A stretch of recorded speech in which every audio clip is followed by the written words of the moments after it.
Nah, gantinya apa? Maka gantinya adalah wasallu alayya, bersolawatlah kalian kepadaku, fa inna sholatakum tablughuni haitsu kuntum.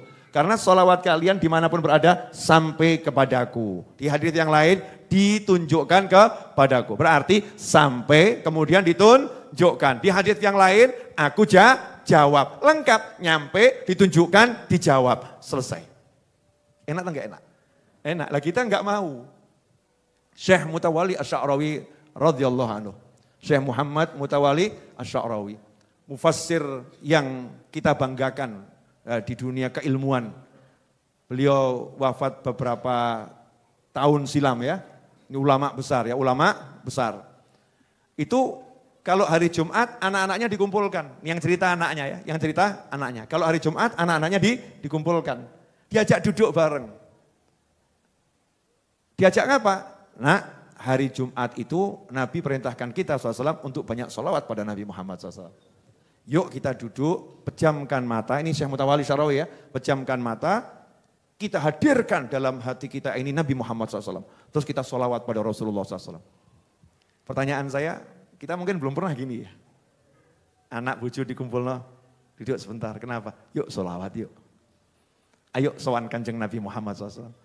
Ayo kita hadirkan, kita datangkan Nabi Muhammad SAW di sini. Karena sampai ke sana sholawat kita, datang sholawat Nabi kepada kita. Yuk. Maka anaknya pun nurut. Pejamkan mata, sholawat. Nah ada salah satu putrinya, ya masih kecil gitu, iseng-iseng buka mata.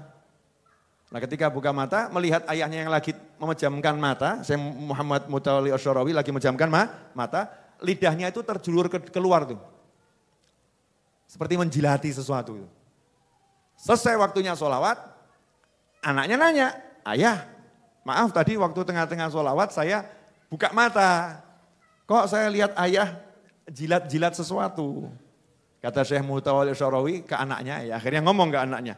Tadi bapakmu, ini cara ngomongnya wali ke anaknya itu nyantai ya. Tadi bapakmu waktu menjamkan mata sholawat sama Nabi Muhammad SAW, bapakmu ini lihat Nabi, kemudian Nabi ngasih minum dengan telapak tangannya air susu, minum susu dengan telapak tangan beliau. Jadi saya jilati tadi. Masya Allah, itu nyata. Ya itu nyata, karomahnya para wali. Karena dalam hadis disebutkan siapa yang melihatku di alam mimpi, nanti akan melihatku di alamnya nyata. Jilat. Jangan kita terus ngaku-ngaku. Ngaku-ngaku neraka. Ya, dusta itu atas nama Nabi yang dosa yang luar biasa. Ini karomah, ini kemuliaannya para wali.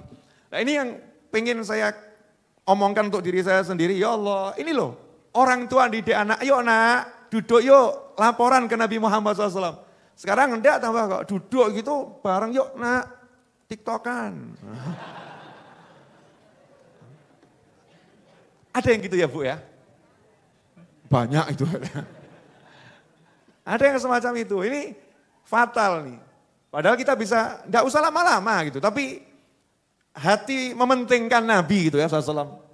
Hatinya mementingkan Rasulullah SAW. Ini saya mau sowan pada kanjeng Nabi. Makanya Rasulullah mengatakan, sholawatlah kepadaku 10 di pagi hari, 10 di sore hari. Gak usah banyak-banyak, enggak apa-apa, asal istiqomah. 10 tapi niat betul laporan, ya Rasulullah laporan. Allahumma sholli wa sallim ala sayyidina Muhammadin wa ala alihi washabihi.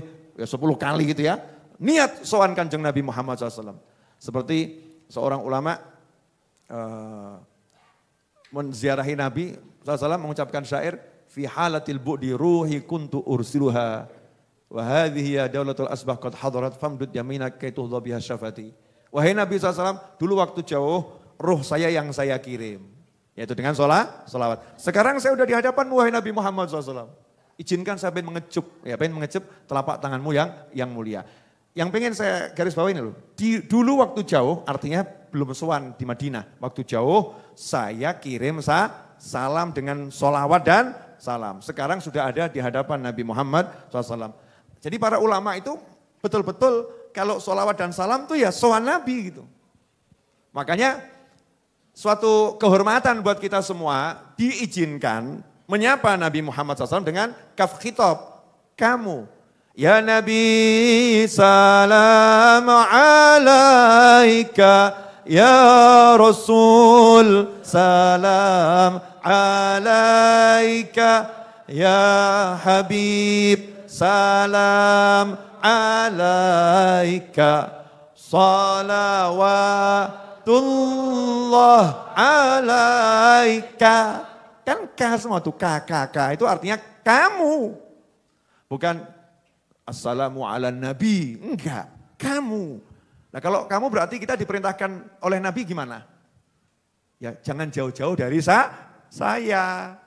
Saya ada di hadapanmu, jadi panggil kamu, jangan dia. Kalau dia jauh, aku di hadapanmu, panggil kamu. Makanya dalam sholat, ketika menghadap Allah Subhanahu wa ta'ala, Allah memerintahkan kita menyapa Nabi Muhammad SAW bukan dengan sapaan dia. Padahal di hadapan Allah kita nggak boleh ingat yang lain. Tapi sama Allah kita disuruh menghadirkan Nabi Muhammad SAW.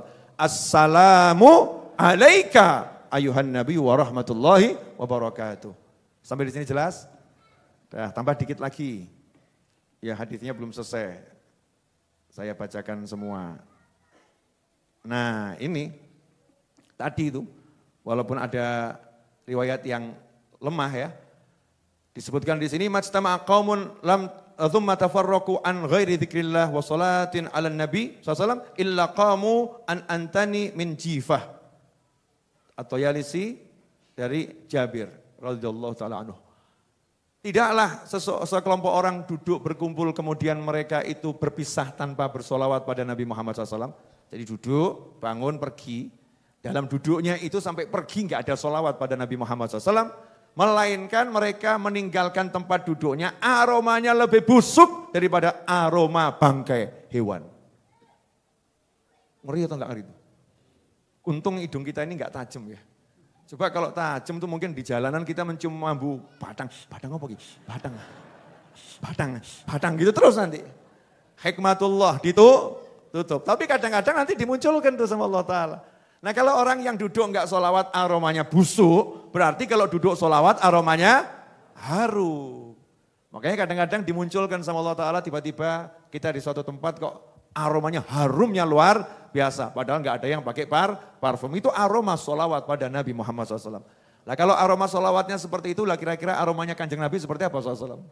Itu harumnya luar biasa. Dan terakhir hadits riwayat Ad-Dailami. Zayyinu majalisakum. Ini perintah dari Nabi Muhammad SAW. Maka tadi saya katakan ya, ini saya gunakan untuk penutup untuk menguatkan argumen saya. Kalau bahasanya orang menyampaikan satu argumen, nah ini penguatannya di sini ya. Rasulullah minta agar dihadirkan ketika umatnya duduk. Jangan sampai duduk tanpa Nabi Muhammad SAW. Zayyinu majalisakum, perintah Nabi Muhammad SAW, hiasilah tempat-tempat duduk kalian bis sholati alayya dengan bersolawat kepadaku fa inna sholatakum alayya nurun lakum yaumal qiyamah. Karena solawat kalian kepadaku menjadi cahaya buat kalian semua di hari kiamat. Hari kiamat itu nanti kalau kita menuju surga atau neraka itu gelap gulita. Ya gelap gulita. Yang enggak punya cahaya pasti tersesat. Dan tersesatnya kemana? Ke neraka. Naudzubillah min dzalik. Tapi yang punya cahaya jelas, jalannya ke surga itu jadi jelas. Makanya kita butuh banyak cahaya untuk nanti di hari akhir sana. Nah cahaya yang paling besar adalah sang cahaya itu sendiri. Siapa sang cahaya itu sendiri? Seperti yang Allah sebutkan dalam surat Al-Maidah ayat 15. Di mana Allah menyatakan, qad ja'akum, telah datang kepada kalian semua nurun wa kitabum mubin. Nur, cahaya, dan kitab yang terang. Cahaya adalah Nabi Muhammad SAW sebagaimana disebutkan dalam berbagai tafsir. Dan kitab yang terang adalah Al-Quran. Sehingga kalau kita banyak sholawat pada Nabi Muhammad SAW seperti di Majlis Ar-Raudhah, sholawatnya banyak. Maka saya enggak heran kalau orang masuk sini kemudian testimoni. Bib, saya kalau masuk Majlis Ar-Raudhah kok hati saya adem, enggak gumun aku. Gak gumun.